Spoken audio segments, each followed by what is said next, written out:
এবং তৃতীয় ঘটনা মুসা আলাইহিসসালামকে নিয়ে। এই ঘটনার কথা কোরআনের আর কোথাও উল্লেখ করা হয়নি।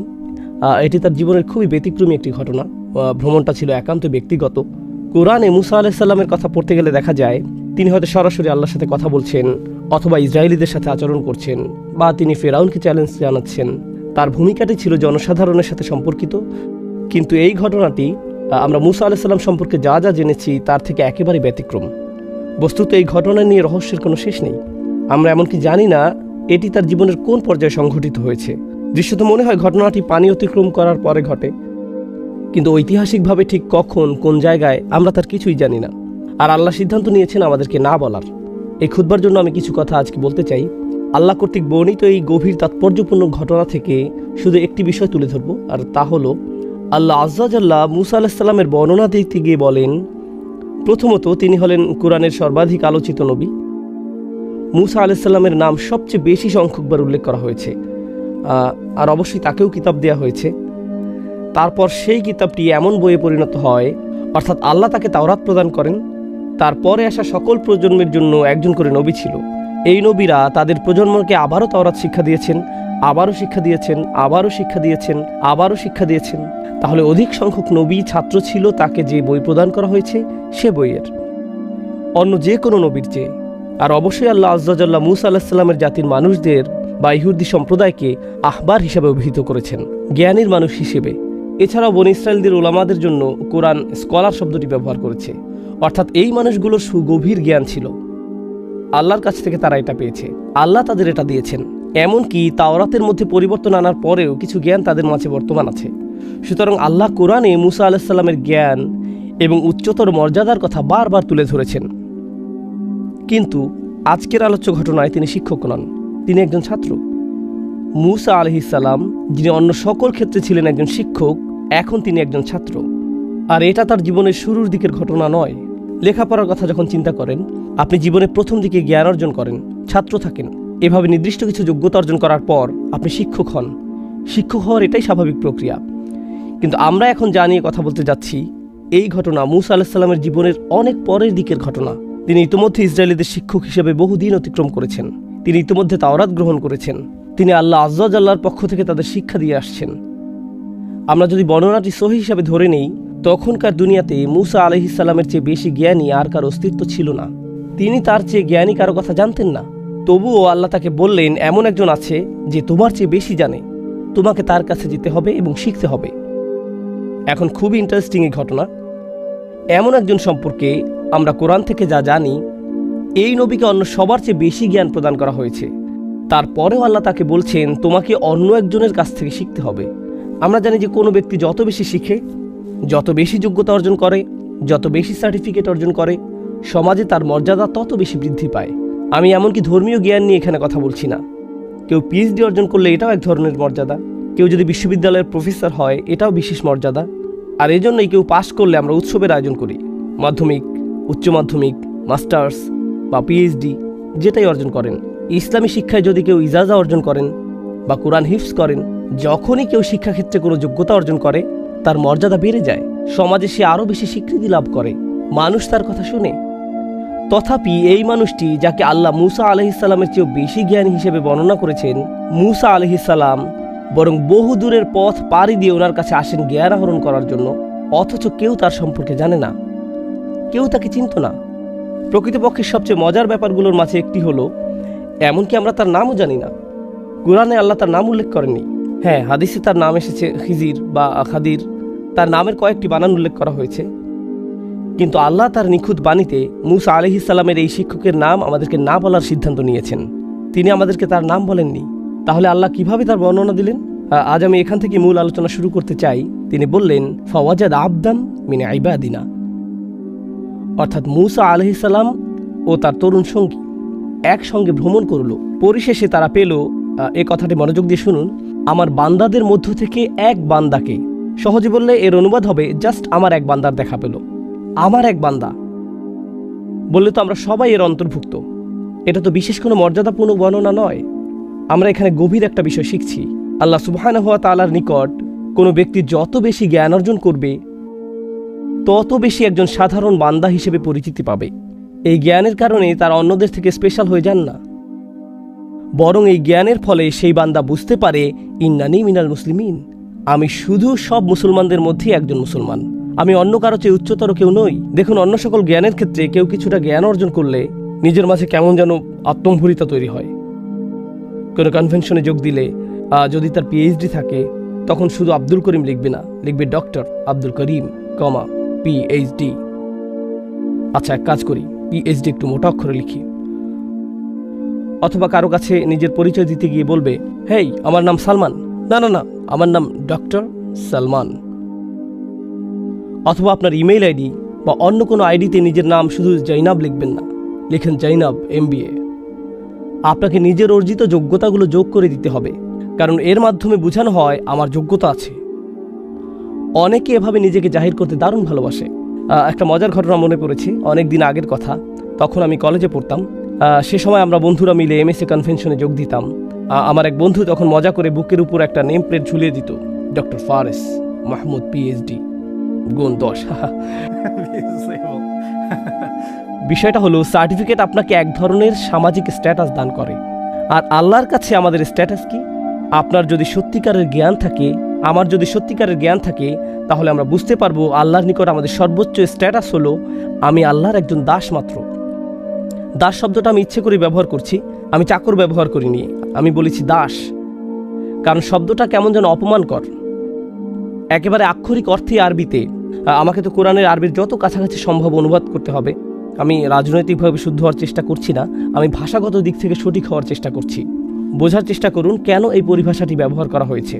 কারণ আল্লাহ ছাড়া অন্য যে কারো নিকট দাসত্ব স্বীকার করা অপমানজনক, কিন্তু আল্লাহর দাস হওয়া সম্মানের ব্যাপার। এর মাধ্যমে মূলত আমাদের মুক্তি ঘটে।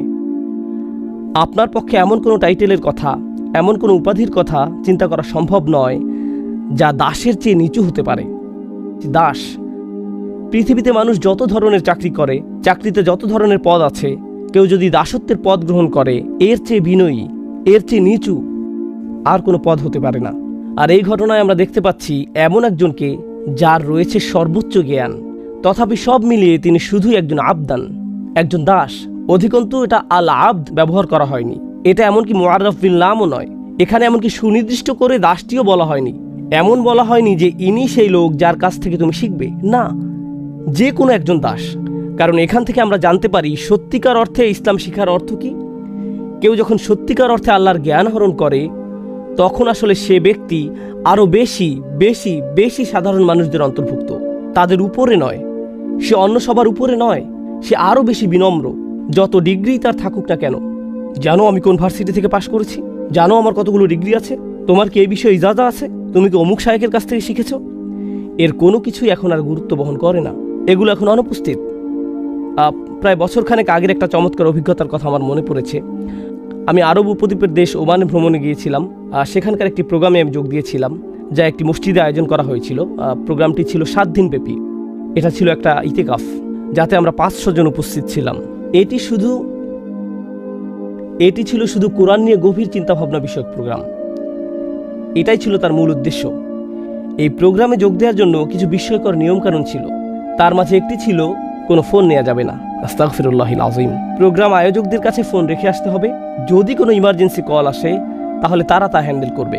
কিন্তু 7 দিন ধরে আপনি ফোন পাবেন না। আমি জানি না আপনি ফোন ছাড়া এমনকি নিঃশ্বাস নেবেন কিভাবে। তো আমাদের সাথে কোনো ফোন ছিল না। দ্বিতীয় নিয়ম ছিল, আপনি শুধু আপনার নাম উল্লেখ করতে পারবেন এবং কোথা থেকে এসেছেন। এছাড়া নিজের সম্পর্কে আর কিছুই বলতে পারবেন না, কিছুই না। সেখানে ছিলেন হাদিসের স্কলার, কেউ কেউ ছিলেন বিশাল ধনী, কেউ ছিলেন মাশায়েখরা যারা সমগ্র জীবন ধরে শিক্ষা দিয়ে গেছেন, আবার কেউ কেউ ছিলেন শুধু 2টা উটের মালিক, সারা জীবন শুধু এই 2টা উটের দেখাশোনা করে গেছেন। সেখানে আরও ছিলেন ট্যাক্সি ড্রাইভার।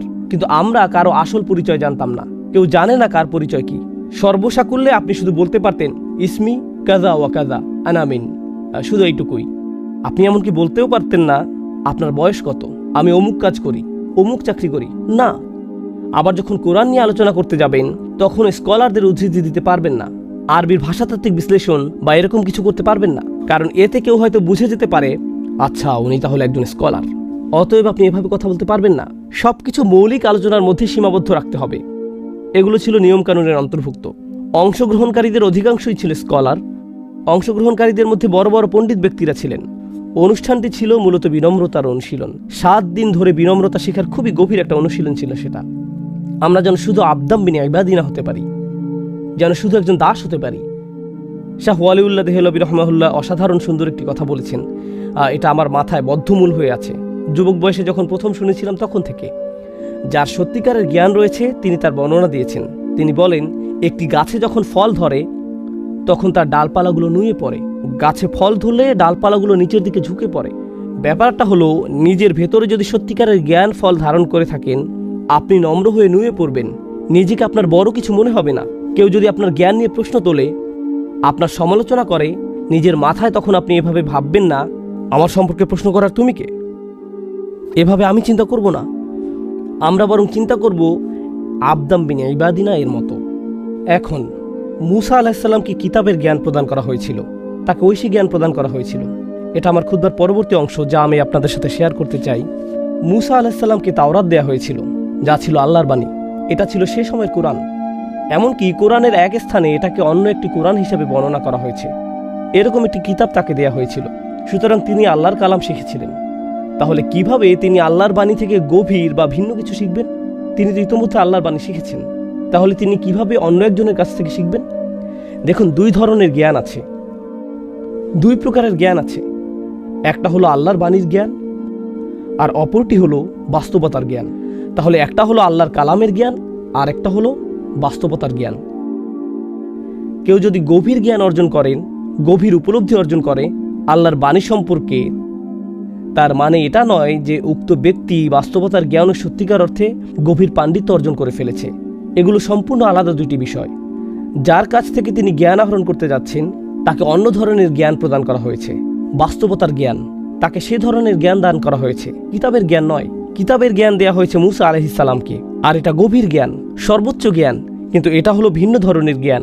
আরেকটা কারণে আমি বিষয়টার উপর গুরুত্ব দিতে চাই যে কেন আল্লাহ আযজা জাল্লা তার বিনম্রতার কথা প্রথমে উল্লেখ করেছেন এত জোর দিয়ে, এবং এরপর যোগ করেছেন আতাইনাহু রাহমাতাম মিন ইনদিনা ওয়া আল্লামনাহু মিন লাদুন্না ইলমা।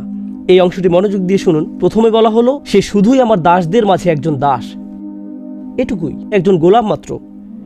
দ্বিতীয় ব্যাপার হলো, আল্লাহ বিশেষভাবে তাকে রহমত দান করেছেন। এরপর বললেন, আমার পক্ষ থেকে তাকে বিশেষ জ্ঞান দান করেছিলাম। অর্থাৎ আল্লাহ তাকে এমন জ্ঞান দান করেছেন যে জ্ঞান কেউ তাকে কোনোদিন শেখাতে পারত না। তাকে এমন কিছু বিশেষ জ্ঞান দান করা হয়েছে, বাস্তবতার জ্ঞান। তিনি বাস্তবতাকে এমনভাবে দেখতে পেতেন যেভাবে আমরা কোনোদিন দেখতে সক্ষম হব না। এখন যে ব্যাপারটাতে আমি আপনাদের মনোযোগ আকর্ষণ করতে চাই তা হলো, আল্লাহ আযজা ওয়া জাল্লা প্রথমে তাকে রহমত দান করেছেন। প্রথমে রহমত, পরে জ্ঞান। আতাইনাহু রাহমাতাম মিন ইনদিনা ওয়া আল্লামনাহু মিন লাদুন্না ইলমা। এই ব্যাপারটা কেন গুরুত্বপূর্ণ যে আল্লাহ তাকে রহমত দান করেছেন? বিশেষভাবে আল্লাহ তাকে রহমত দান করেছেন। আরবিতে এটাকে বলা হয় আতফ বায়ান। এমন ধরনের কিছু জ্ঞান আছে, আপনাকে যদি তা দেয়া হয়, আপনার প্রতি এর চেয়ে বড় কোনো রহমত আর হতে পারে না। যদি এগুলো জানা থাকে, আপনার জীবন অনেক সহজ হয়ে যাবে। যদি এগুলো জানা থাকে, সুখী হয়ে যাবেন। যদি এগুলো জানেন, আপনার সমস্যা দূর হয়ে যাবে। এর চেয়ে বড় রহমত আর কি হতে পারে যে আপনার অন্তর আর অশান্ত হবে না, আপনি আর উদ্বিগ্ন হবেন না, আপনি আর দুঃখিত হবেন না, আপনি আর কখনো বিরক্ত হবেন না। আপনি সর্বদা আশীর্বাদ পুষ্ট জীবনযাপন করবেন, কারণ আল্লাহ তার পক্ষ থেকে আপনাকে বিশেষ রহমত দান করেছেন, বাস্তবতা সম্পর্কে বিশেষ ধরনের জ্ঞান। এই ধরনের জ্ঞান খিজির আলাইহিস সালামকে দেয়া হয়েছিল। এখন কিভাবে এটা কাজ করে? আমি আবারও বলছি, আমি আপনাদের পুরো ঘটনা বলতে যাচ্ছি না। বাসায় গিয়ে যখন সূরার অনুবাদ পড়বেন বা তাফসীর পড়বেন, তখন এই ব্যাপারগুলো নিয়ে চিন্তা ভাবনা করুন। আল্লাহ আযজা জাল্লা আমাদেরকে মূসা আলাইহিস সালামের সাথে সেই ভ্রমণে নিয়ে যাচ্ছেন। মূসা আলাইহিস সালাম তার সাক্ষাৎ পেয়ে তাকে বললেন, আলা আন তুআল্লিমানি মিম্মা উল্লিমতা রুশদা, আমি কি আপনাকে অনুসরণ করতে পারি? এর ফলে আপনাকে যে বিষয়গুলো শেখানো হয়েছে তার থেকে কিছু বিষয় আমাকে শেখাতে পারবেন? তখন শুরুতেই তিনি মূসা আলাইহিস সালামকে বললেন, এর জন্য আগে আপনাকে কিছু শর্ত পূরণ করতে হবে। যেমন ভার্সিটিতে ভর্তি হতে হলে আমাদেরকে আগে কিছু শর্ত পূরণ করতে হয়। আমাকে অনুসরণ করার জন্য যে যোগ্যতা দরকার তা হলো সবর। আপনার সেটা নেই। ইন্নাকা লান তাসতাতিআ মাইয়া সাবরা, আপনি কিছুতেই আমার সাথে ধৈর্য ধারণ করতে পারবেন না। আপনার পক্ষে নিজেকে থামিয়ে রাখা সম্ভব হবে না। আপনি সংযম ধরে রাখতে পারবেন না। এই ব্যাপারটা একটু বেশি কঠিন। কি? মূসা আলাইহিস সালাম নিজেকে হ্যান্ডেল করতে পারবেন না? তিনি ফেরাউনকে হ্যান্ডেল করতে পেরেছিলেন, তিনি পানি অতিক্রম করা হ্যান্ডেল করতে পেরেছিলেন, তিনি বনি ইসরায়েলের মতো বেয়ারা জাতিকে পরিচালিত করতে পেরেছিলেন। তিনি ইতিমধ্যে অনেক কিছু হ্যান্ডেল করেছেন যে মানুষেরা তাকে হত্যা করতে চেয়েছিল তিনি তাদেরকে হ্যান্ডেল করেছেন। আর খিজির আলাইহিসসালাম বলছেন, আপনি আমার সাথে ধৈর্য রাখতে পারবেন না? ইনি হলেন সেই মুসা আলাইহিসসালাম যিনি ইসরায়েলিদেরকে বলেছিলেন ধৈর্য ধারণ করতে।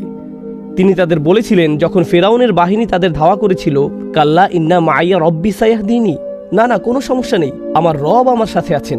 ইনি হলেন ইসলামের হিরো, সবচেয়ে বেশি গুরুত্ব দেয়া নবীদের মাঝে অন্যতম। আর এই লোকটি মুসা আলাইহিসসালামকে বলছেন, আপনার যথেষ্ট সবর নেই, আপনি এটা হ্যান্ডেল করতে পারবেন না। সুবহানাল্লাহ। শুধু একবার চিন্তা করে দেখুন, কাকে এই কথা বলা হচ্ছে? এই কথা মুসা আলাইহিসসালামকে বলা হচ্ছে। যাই হোক, মুসা আলাইহিসসালামকে যখন এই কথা বলা হলো, তিনি বিনম্রতার সাথে বললেন, সাতাজিদুনি ইনশাআল্লাহু সাবিরা। তিনি এভাবে বলেননি, এক্সকিউজ মি, আপনি আমাকে সবর শেখাতে এসেছেন? শুনেন তাহলে আমার কত ধরনের সবরের অভিজ্ঞতা আছে। না না না, ইনশাআল্লাহ, যদি আল্লাহ ইচ্ছা করেন আপনি দেখবেন আমার সবর আছে। যদি আল্লাহ ইচ্ছা করেন। তিনি এমনকি নিজের সম্পর্কে গ্যারান্টিও দেননি। দেখুন, হ্যাঁ আমি আগে ধৈর্য ধরেছি অনেকবার, কিন্তু তার মানে এটা নয় যে আমি সব সময় ধৈর্য ধরতে পারবো। যদি আল্লাহ ইচ্ছা করেন, আমি আশা করছি আপনি আমাকে ধৈর্যশীল পাবেন। সাতাজিদুনি ইনশাআল্লাহু সাবিরা। আমি এই খুতবার শেষ কয়েক মিনিট বাস্তবতার জ্ঞান নিয়ে কথা বলতে চাই এবং আপনাদের নিকট তুলে ধরতে চাই কিভাবে মুসা আলাইহিসসালামের ধৈর্যের পরীক্ষা নেওয়া হয়েছিল, কিভাবে বাস্তবতার জ্ঞান রহমতে পরিণত হয়। আমি চাই আপনারা এভাবে চিন্তা করুন। বাস্তবতা হলো দুই রকম, একটা আপনি চোখে দেখতে পান আর অন্যটা চোখে দেখা যায় না। এই মুহূর্তে আমি আপনাদেরকে দেখতে পাচ্ছি, আপনাদের দুই কাঁধের ফেরেশতাদেরকে দেখতে পাচ্ছি না। আমি ওনাদের দেখতে পাচ্ছি না, কিন্তু ওনারা বাস্তব, এখানেই আছেন। তাহলে এক ধরনের বাস্তবতা আমরা দেখতে পাই আর অন্য বাস্তবতা আমরা দেখতে পাই না। লাইলাতুল কদরে আকাশের দিকে তাকালে আপনি শুধু আকাশই দেখতে পান, কিন্তু অদৃশ্য বাস্তবতা হলো সমগ্র আকাশ অবতরণরত ফেরেশতাদের দ্বারা ছেয়ে থাকে। তানাজ্জালুল মালাইকাতু ওয়ার রূহু ফিহা বিইذনি রাব্বিহিম মিন কুল্লি আমর। এটা হলো একটি অদৃশ্য বাস্তবতা, বুঝতে পারছেন? একটা হলো দৃশ্যমান বাস্তবতা এবং অপরটা হলো অদৃশ্যমান বাস্তবতা। এই জ্ঞান আমরা যা প্রতিনিয়ত দেখতে পাচ্ছি, আমাদের সকল মতামতগুলো, সকল অনুভূতিগুলো এবং সকল চিন্তাভাবনাগুলো সব সময় দৃশ্যমান বাস্তবতা দ্বারা প্রভাবিত হয়। কারণ আমাদের নিকট বাস্তবতা এটাই, খবরে যা দেখতে পান, নিজে যার অভিজ্ঞতা অর্জন করেন, এগুলো হলো আপনার জীবনের বাস্তবতা। কিন্তু এই বাস্তবতার বাহিরেও আছে আরেক ধরনের বাস্তবতা, সোর্স কোডের মতো। যেমন আপনি শুধু অ্যাপের সামনের দিকটাই দেখতে পান, এর পেছনে যে প্রোগ্রামিং কোড রয়েছে তা দেখতে পান না, একটা পর্দা। এবং আল্লাহ আযজা জাল্লা কিয়ামতের দিন সম্পর্কে বলেন, ফাকাশাফনা আনকা গিতাআক ফাবাসারুকা আল-ইয়াওমা হাদিদ। তোমার সামনে যে পর্দা ছিল তা আমি সরিয়ে দিয়েছি, তোমার দৃষ্টি আজ খুব তীক্ষ্ণ, তুমি খুব পরিষ্কারভাবে সব দেখতে পাচ্ছ। অন্য কথায় আল্লাহ এখন পর্দা সরিয়ে ফেলেছেন, তাই তুমি এখন দেখতে পাচ্ছ অদৃশ্য বাস্তবতাও। আসলে আমাদের জীবনের প্রায় সকল ক্ষেত্রে আমরা কখনোই জানতে পারি না আল্লাহ যা যা করেন তা কেন করেন। আমরা জানি না। আমরা জানি না কেন আপনি গাড়ি অ্যাক্সিডেন্টের কবলে পড়লেন, আমরা জানি না। আমরা জানি না কেন আপনি চাকরি হারালেন, আমরা জানি না কেন আপনি অসুস্থ হয়ে পড়লেন, আমরা জানি না কেন এই সমস্যা ঘটল, কেন ওই সমস্যা দেখা দিল। আমরা জানি না কেন আপনার ভাই স্কুলে ভালো রেজাল্ট করলো আর আপনি ফেল করলেন, আমরা জানি না। আমরা জানি না কেন আপনি বেঁটে আর আপনার সকল ভাই বোনেরা যথেষ্ট লম্বা। আপনি তখন ভাবতে শুরু করেন, আল্লাহ কেন এমনটা করলেন? তিনি কেন আমাকে বলেন না যে তিনি আমার থেকে কি চান? কেন তিনি অদৃশ্য জগতের পর্দা একটুখানি সরিয়ে দেন না, যেন আমি দেখতে পারি আসল রহস্য কি? আমি যদি জানতে পারতাম তাহলে হয়তো আমার অস্থিরতা দূর হতো। কারণ যদি না জেনে থাকেন, যদি কোনো বিচারক আপনার সম্পর্কে কোনো রায় দিয়ে থাকে, আপনি তখন স্বাভাবিকভাবেই জিজ্ঞেস করবেন, কেন আমাকে জরিমানা দিতে হবে? বিচারক উত্তরে বললেন, সেটা অদৃশ্য জগতের জ্ঞান, আমি আপনাকে তা বলতে যাচ্ছি না। কোনো বিচারক যখন আপনার সম্পর্কে কোনো রায় দিয়ে থাকে আর আপনি জানেন না কেন এই রায়, আপনি তখন অশান্ত হয়ে ওঠেন। আমি এটা মেনে নিতে পারি না, আমি এটার ব্যাখ্যা চাই। আপনি তো ওর ব্যাখ্যা আমার কাছ থেকে গোপন রাখতে পারেন না। আল্লাহ মুসা আলাইহিসসালামকে দেখালেন সব কিছুর সব সময় ব্যাখ্যা আছে, কিন্তু আল্লাহ সিদ্ধান্ত নিয়েছেন ওমা কান আল্লাহু লিইতলিআকুম আলাল গায়ব। আর আল্লাহ সিদ্ধান্ত নিয়েছেন তিনি তোমাদেরকে অদৃশ্য জগতের খবর জানাবেন না। তিনি সকল দৃশ্যমান বিষয়ের পেছনে রয়েছে। আর আল্লাহ সিদ্ধান্ত নিয়েছেন তিনি তোমাদেরকে অদৃশ্য জগতের খবর জানাবেন না। সকল দৃশ্যমান বিষয়ের পেছনে রয়েছে আর একটি অদৃশ্য জগৎ, আর তিনি সিদ্ধান্ত নিয়েছেন আপনাদেরকে সেটা জানাবেন না। কিন্তু এই ঘটনায় আল্লাহ মুসা আলাইহিসসালামের শিক্ষকের মাধ্যমে অদৃশ্য জগতের পর্দাটা সামান্য একটু তুলে ধরলেন, কি ঘটছে ঘটনার অন্তরালে। কিন্তু তিনি সেই পর্দা সবসময় উন্মোচন করেন না। এটা একটা বিশেষ ধরনের জ্ঞান যা খিজির আলাইহিসসালামকে দেয়া হয়েছে, যা ছিল তার প্রতি বিশেষ ধরনের দয়া। আল্লাহ সেই জ্ঞান সবাইকে দান করেন না, মুসা আলাইহিস সালামকেও দান করেননি। অর্থাৎ এটা এমন এক বাস্তবতা যা এমনকি তিনি তার রাসূলদের নিকটও উন্মোচিত করেন না আলাইহিমুসসালাতু ওয়াসসালাম। আমরা এখান থেকে খুব গুরুত্বপূর্ণ একটা বিষয় শিখছি। তাই মুসা আলাইহিস সালাম দেখলেন এক ব্যক্তি বৈধভাবে পরিশ্রম করে জীবিকা উপার্জন করছে, আর তার জীবিকা উপার্জনের একমাত্র মাধ্যম হলো তার নৌকাটি, আর সেই নৌকাটি কিনা ফুটো করে দেয়া হলো। তার শিক্ষক এই কাজ করলেন। কি করছেন আপনি? এটা তো পুরোই একটা জঘন্য কাজ। খিজির আলাইহিস সালাম বলেন, আগেই বলেছি আপনি এটা হ্যান্ডেল করতে পারবেন না। এটা এমন কোর্স নয় যেটা করে আপনি নিজেকে ঠিক রাখতে পারবেন। এটা করার জন্য যে ধৈর্য লাগে সেটা আপনার নেই। অর্থাৎ মুসা আলাইহিস সালাম অন্যায় অবিচার দেখলে চুপ করে দাঁড়িয়ে থাকতে পারেন না। যখন দুই ব্যক্তিকে মারামারি করতে দেখলেন, তিনি দাঁড়িয়ে থাকলেন না, নিজে গিয়ে এটার সমাধান করতে চাইলেন। তিনি যখন দেখলেন দুইটি মেয়ে নিজেদের পশুগুলোকে পানি পান করাতে পারছে না, তিনি এগিয়ে গিয়ে তাদের সাহায্য করলেন। এখন তিনি যখন দেখলেন একজন নির্দোষ বাচ্চাকে হত্যা করে ফেলা হচ্ছে, একটি নৌকা কোনো কারণ ছাড়াই ডুবিয়ে দেওয়া হচ্ছে, অবশ্যই তিনি এগুলো মেনে নেবেন না। আর এখানেই ছিল তার ধৈর্যের পরীক্ষা। অন্য কথায়, যখন আপনি আমি কোনো অন্যায় হতে দেখব, নিজেদের ব্যক্তিগত জীবনে, নিজস্ব গণ্ডির ভেতরে, যখন দেখবেন কেউ আপনার নিজের প্রতি অন্যায় করছে বা অন্য কারো প্রতি অন্যায় করছে, আপনি তখন প্রশ্ন করতে শুরু করেন, এই অন্যায় অবিচারের কারণ কি? এটা তো ঠিক না। ব্যাপারটা আপনাকে ক্ষুব্ধ করে তোলে, নিজের ভেতরে খুব অশান্তি অনুভব করেন। ঠিক সেই মুহূর্তে খিজির আলাইহিস সালামের ওই কথাগুলো, যেগুলো তিনি মুসা আলাইহিস সালামকে বলেছিলেন, আলাম আকুল্লাকা ইন্নাকা লান তাসতাতিয়া মাইয়া সবরা, আপনি এটা হ্যান্ডেল করতে পারবেন না। আমি কি আপনাকে বলিনি যে এই শিক্ষা অর্জন করা সহজ নয়? আপনি এর জন্য ধৈর্য ধারণ করতে পারবেন না। এই কারণে এই জ্ঞান সবাইকে দেয়া হয়নি। আপনি এটা হ্যান্ডেল করতে পারবেন না। তিনি এমনকি একথাও বলেছেন, অকাইফা তাসবিরু আলা মা লাম তুহিত বিহি খুবরা, আপনি কিভাবে সে বিষয়ে ধৈর্য ধারণ করবেন যা সম্পর্কে আপনার জ্ঞান বা অভিজ্ঞতা নেই? অদৃশ্য জগতের অভিজ্ঞতা লাভ করার একটা ব্যাপার আছে। আল্লাহ আমাদের জন্য সেই অভিজ্ঞতার দরজা উন্মুক্ত করেননি। আমাদের পক্ষে সে জগতের অভিজ্ঞতা লাভ করা সম্ভব নয়। আমাদেরকে বিনয়ী হতে হবে। আল্লাহু ইয়ালামু ওয়া আনতুম লা তা'লামুন, আল্লাহই জানেন, তোমরা জানো না। পরিশেষে যখন মুসা আলাইহিস সালামকে শেখানো হলো, আপনি তো এই ব্যাপারগুলোতে ধৈর্য ধরতে পারেননি, এখন শুনুন ঘটনার অন্তরালে ঠিক অমুক কারণগুলো জড়িত ছিল। এটাই ছিল আল্লাহর পরিকল্পনা। প্রত্যেকটি ঘটে যাওয়া ঘটনার পেছনে যখন কারণগুলো বিস্তারিত বলে দেওয়া হলো, তখন আমরা আসলে উপলব্ধি করলাম এটা অন্যতম গুরুত্বপূর্ণ একটি জ্ঞান, যে জ্ঞানের কাছে আমরা সত্যিকার অর্থে নিজেদের বিনয়ী না করলে নিজেদেরকে আল্লাহর দ্বীনের ছাত্র হিসেবে গণ্য করার কোনো মানেই হয় না। অন্যভাবে আবার বলছি, যখন আমরা আল্লাহর পরিকল্পনার কাছে নিজেদের সম্পূর্ণরূপে সমর্পণ করে দিই, তার মানে আমরা আল্লাহর সামনে নিজেদের বিনয়ী করে দিয়েছি।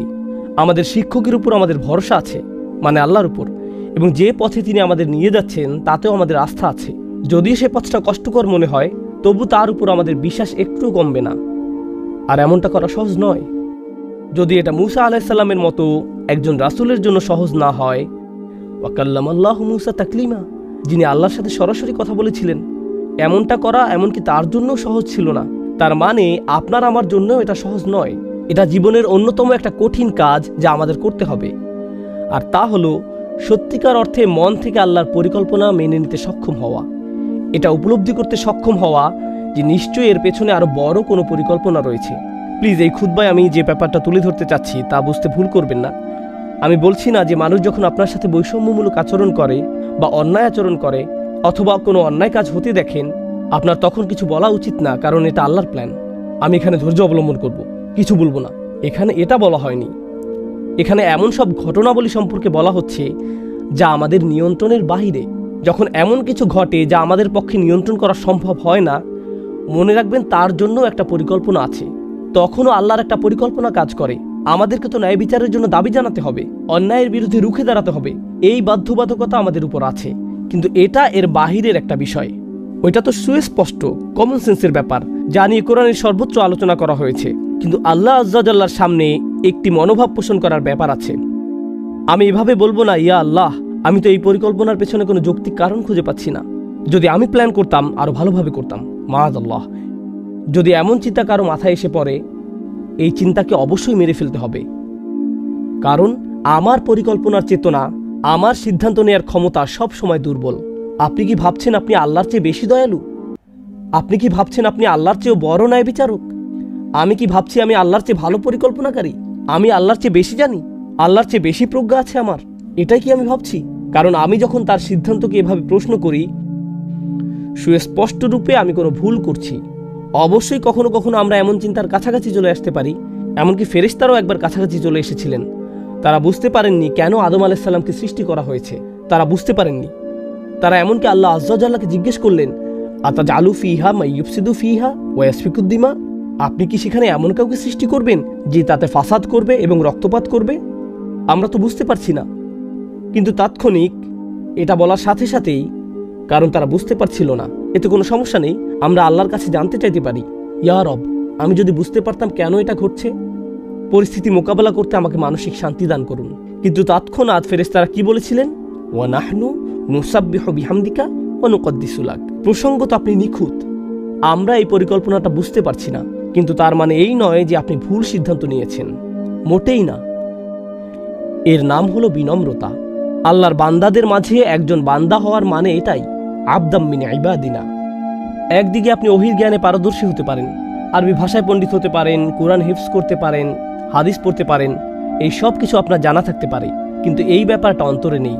আল্লাহর জারিকৃত বিধানে আপনার অন্তর সন্তুষ্ট নয়। এরকম সন্তুষ্ট থাকা এবং উপলব্ধি করা যে আল্লাহ যা করছেন তাই উত্তম, এই ব্যাপারটা জানা যে আল্লাহই সর্বোত্তম পরিকল্পনাকারী। আমরা জানি কখনো কখনো একটি চারা গাছ অল্প কিছুদিনের মধ্যেই বেড়ে ওঠে, আবার কখনো কখনো বড় হতে বছরের পর বছর লেগে যায়, রাইট? তাই যে বীজের অভিজ্ঞতা আপনি এখন অর্জন করেছেন তার ফলাফল কি এখনই দেখা যাবে নাকি আজ থেকে 100 বছর পরে দেখা যাবে তা আমরা জানি না। সেই পরিকল্পনা আল্লাহর, আমাদের পক্ষে তা জানা কোনোদিন সম্ভব নয়। আল্লাহ আযজা ওয়া জাল্লা তা আমাদেরকে না জানানোর সিদ্ধান্ত নিয়েছেন। যখন মুসলমানরা একটি কঠিন সময় পার করছিল, সে সেই কথাটি বলেই খুতবার সমাপ্তি টানছি। আল্লাহ আযজা ওয়া জাল্লা মুসলমানদেরকে বলেছিলেন, যখন তাদের মাঝে প্রশ্ন দেখা দিল, জানেন তো আমরা উহুদের যুদ্ধে ব্যাপক ক্ষয়ক্ষতির সম্মুখীন হলাম। আল্লাহ আযজা ওয়া জাল্লা লক্ষ্য করলেন, এমনকি মুসলমানদের মধ্যেও এটা নিয়ে প্রশ্ন দেখা দেওয়া শুরু করলো, কেন আমাদের এমন বিপর্যয় ঘটল? আমাদের সাথে আল্লাহর রাসূল আছেন সাল্লাল্লাহু আলাইহি সাল্লাম, তার সাথে আমরা সকল বিশ্বাসীরা এত ত্যাগ কুরবানি স্বীকার করলাম। আল্লাহ বলেন, ওয়াতিলকাল আইয়ামু নুদাউিলুহা বাইনান নাস, এই দিনগুলোকে আমি মানুষের মধ্যে আবর্তিত করে থাকি। ওয়ালিয়ালামাল্লাহুল্লাযীনা আমানু, যাতে আল্লাহ চিনে নিতে পারেন কারা সত্যিকার অর্থে ঈমান এনেছে। জিততে থাকলে তো বিশ্বাস করা সহজ, তাই না? আমি দেখতে চাই কাদের ঈমান তখনও তাজা থাকে যখন কি হয়, যখন পরাজয় হয়। প্রথম যখন এই আয়াত পড়ি, আমি তখন নিউ ইয়র্কে থাকতাম। সে সময় আমি বাস্কেটবল টিম নিউ ইয়র্ক নিক্সের ফ্যান ছিলাম। এই টিম সম্পর্কে যদি কিছু জেনে থাকেন, স্পাইক লিকে দেখবেন, সে প্রতিটা ম্যাচে উপস্থিত থাকতো। গ্যালারি থেকে সে শাহাদাত আঙ্গুল নাড়তে থাকতো। খেলায় তার টিম 40 পয়েন্ট পিছিয়ে থাকলেও সে বিশ্বাস হারাতো না। জিতার অবস্থা থাকুক বা না থাকুক, খেলা শেষ হতে মাত্র 3 সেকেন্ড বাকি আছে, তার টিম 40 পয়েন্ট পিছিয়ে আছে, সে তখনও শাহাদাত আঙ্গুল নাড়াতে থাকতো। এমন ছিল তার বিশ্বাস। এজন্য তাকে বলা হতো ট্রু লাভার। ব্যাপারটা হলো, যখন আমরা খারাপ সময় অতিক্রম করি, ঠিক সে সময় আল্লাহ দেখতে চান আল্লাহর উপর আমাদের আস্থা আছে কি নেই। ঠিক সে সময় সত্যিকার অর্থে আমাদের ঈমানের শুধু পরীক্ষা হবে না, বরং গ্রেড দেয়া হবে। এভাবে চিন্তা করুন, সে সময় গ্রেড দেয়া হয়, সেই সময় যে গ্রেড অর্জন করেন সেটাই আসল গ্রেড। সে সময় আপনি কি আল্লাহর উপর সন্তুষ্ট থাকেন? তাই আল্লাহ বলেন, আমি জানতে চাই কারা সত্যিকার অর্থে ঈমান এনেছে। কুরআনের অন্য এক জায়গায় তিনি বলেন, মা কানা আল্লাহু লিইউযিরাল মুমিনিনা আলা মা আনতুম আলাইহি হাত্তা ইয়ামিজাল খাবিসা মিনাত তাইয়্যিব। আল্লাহ এমন নন যে তিনি মুমিনদেরকে আরামদায়ক অবস্থায় ছেড়ে দেবেন। তিনি ছেড়ে দেবেন না, তিনি সময়কে কঠিন করে দিবেন যতক্ষণ না তিনি অসৎকে সৎ থেকে পৃথক করেন। ওমা কানা আল্লাহু লিইউতলিআকুম আলাল গায়ব, আল্লাহ তোমাদেরকে গায়বের বিধান জানাবেন না, তিনি আপনাদেরকে আসল পরিকল্পনার কথা জানাবেন না, তিনি স্বয়ংই কথা বলছেন। এটাই হলো গভীর বিনম্রতা। এটা এতই গভীর যে এমনকি একজন রাসূলকেও এই নম্রতা শেখার জন্য ভ্রমণ করতে হয়েছিল। নম্রতার এই শিক্ষা আমাকে আপনাকেও নিজেদের জীবনে বাস্তবায়ন করতে হবে। একেবারে অন্তর থেকে আমাদের অভিযোগগুলো, আল্লাহর প্ল্যান সম্পর্কে আমাদের জিজ্ঞাসাগুলোকে ছেড়ে দিতে হবে। নিজেকে জাস্ট ভাসতে দিন, তখনই নিজের মাঝে সত্যিকার প্রশান্তি খুঁজে পাবেন এবং আল্লাহ আযজা ওয়া জাল্লা আপনাকে জীবনে এমন প্রশান্তি দান করবেন যা অন্য কোনোভাবে আপনার কাছে আসতো না। আল্লাহ আযজা ওয়া জাল্লা আমাদেরকে তাদের অন্তর্ভুক্ত করুন, রাদিয়াল্লাহু আনহুম ওয়া রাদু আন। আল্লাহ যাদের উপর সন্তুষ্ট এবং যারা নিজেরাও আল্লাহর উপর সন্তুষ্ট, আল্লাহ আমাদেরকে তার উপর সন্তুষ্ট করে দিন এবং তিনিও যেন আমাদের উপর সন্তুষ্ট হয়ে যান। আল্লাহ আযজা ওয়া জাল্লা আমাদের কষ্টগুলোকে সহনীয় করে দিন। আল্লাহ আযজা ওয়া জাল্লা আমাদের কোনো পরীক্ষাকে যেন আমাদের উপর ঈমান হারানোর কারণে পরিণত না করেন। বারাকাল্লাহু লি ওয়া লাকুম ফিল কুরআনিল হাকিম ওয়া নাফা'নি